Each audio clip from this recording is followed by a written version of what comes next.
There are moments in life when we reach for things that were never meant to be ours. A dream, a person, a path. We chase, we cling, we exhaust ourselves trying to hold on to what keeps slipping away. And the more we grasp, the emptier we feel. But life has a strange wisdom hidden in its silence. Sometimes, losing what you wanted most is the only way to find what your soul truly needed. This isn't a story about giving up. It's about letting go, about learning that peace begins the moment you stop running after what's already leaving.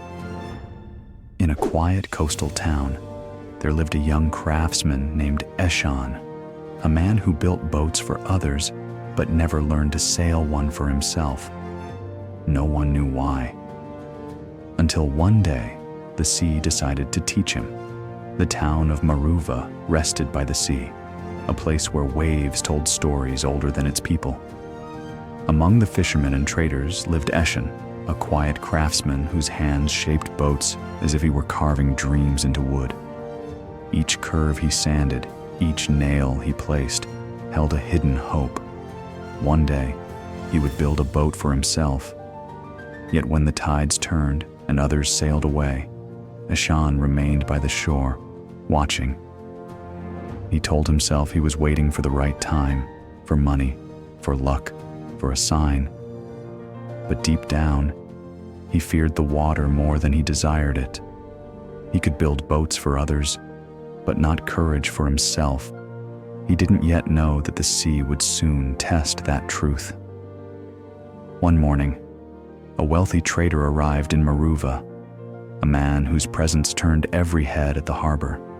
He wanted a ship unlike any other, strong enough to cross storms, elegant enough to bear his name.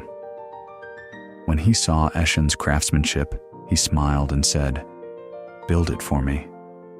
I'll make it worth your while." Eshan's heart surged. He didn't know this deal would change everything, not because of what it gave him, but because of what it would take away.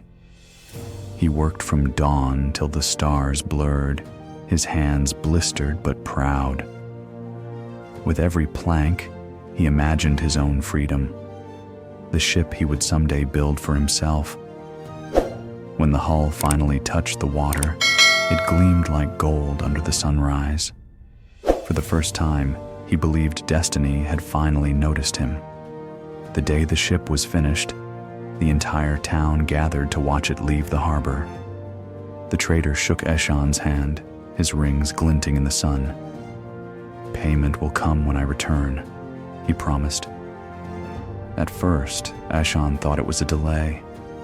Then the letters stopped. Then the silence began to feel permanent. The trader's men never returned, and neither did his word. Eshan waited at the docks long after sunset, each tide carrying back only fragments of seaweed and silence. The ship that was supposed to change his life had taken everything: his hope, his time, his trust. He began to see the ocean differently now, not as a path to freedom, but as a mirror reflecting his own longing. And in that reflection, he saw a man who had given everything to something that never belonged to him. Eshan refused to believe it was over. Each morning, before the sky even softened into light, he walked to the pier and stared into the mist.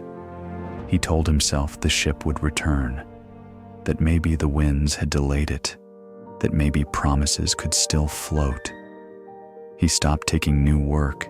His tools gathered dust.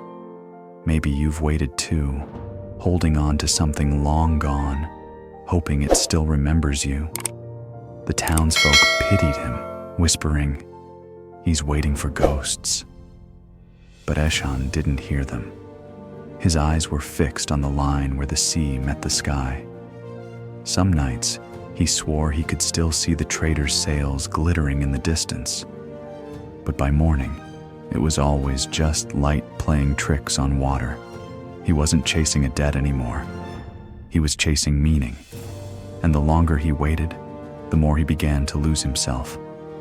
One quiet morning, As Eshan sat by the harbor, a small boy approached him, holding a broken toy boat. Its mast was snapped, its paint chipped, its little sail hanging like a tired dream. The boy looked up and asked softly, "Can you fix it, sir?" Eshan hesitated. The question felt too small for the weight he carried, but something in the child's eyes, innocent, patient, unbothered by loss, stirred something long forgotten within him.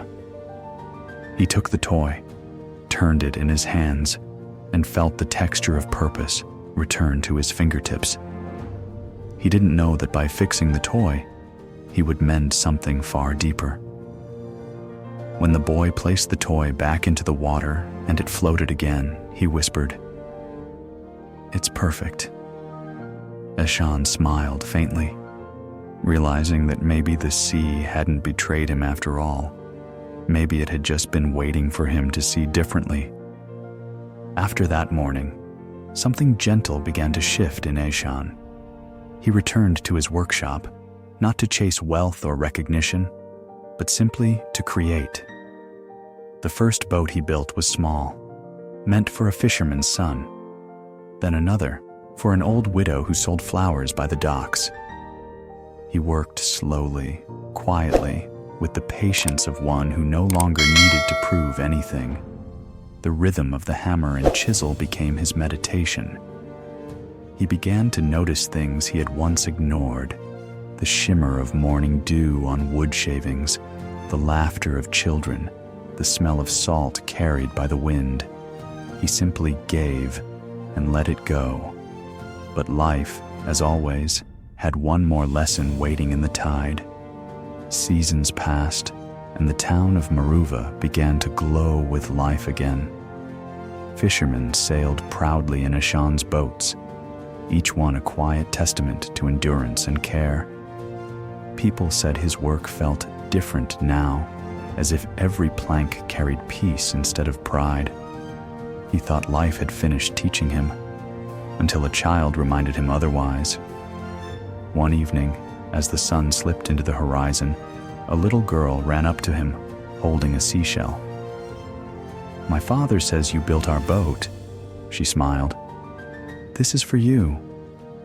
Eshan took it gently, its spiral echoing the hum of the waves. He smiled, not because he owned something, but because he finally needed nothing. Peace, he realized, wasn't found by chasing after life. It arrived when you stopped running. There are moments when life takes away what we wanted most, only to return what we truly needed. We learn, often painfully, that peace does not come from possession, but from perspective. That gratitude is not a reward, it is a practice. Eshan's lesson is simple. Don't chase what isn't yours. It will only teach you emptiness. What belongs to you will arrive gently, without resistance. The purpose of loss is not to punish, but to purify. And gratitude is how the heart breathes again. So when life asks you to let go, whisper softly, "Thank you." You've been listening to Uplyft Tales, where stories remind us that peace begins the moment we stop chasing what was never ours. If this story touched your heart, take a quiet moment to like, share, and subscribe, and type below, "I choose peace."